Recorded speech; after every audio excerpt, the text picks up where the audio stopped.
everyone, we're gonna present our product for today called Smart Tinda, and I'm Brent Justin Meige, and I am Mark Aldrin Milan. I am Justin Milita. And I am Nathaniel Torres.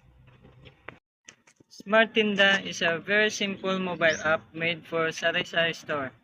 It replaces the traditional notebook with a digital system that helps track sales, inventory, and customer credit in an easier and more accurate way. The problem: missing records, paper notebooks are often disorganized or lost. Stockouts. Owners don't know when items are running low, so they miss sales. Utang management issues. Hard to track who owes money, leading to financial losses.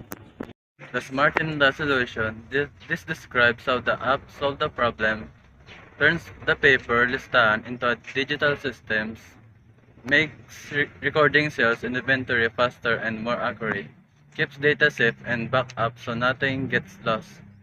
Digital listahan, this is the core features of the app. A simple interface that feels like a notebook but it automatically calculates total, lets you search items quickly and stores everything safely in the cloud. Benefits offline first. The app still works without internet. It only syncs data when internet is available. Smart alert. Notify store owner when stock is running low. Helps avoid losing sales due to empty shelves. Sales in analytics. Show easy report of daily, weekly, and monthly earnings. Help owner understand their business performance. Target market. The app is designed for small retailers who need simple, affordable digital tools. Business model. Premium. Basic features are free. Advanced feature like reports and multi-user access require a subscription.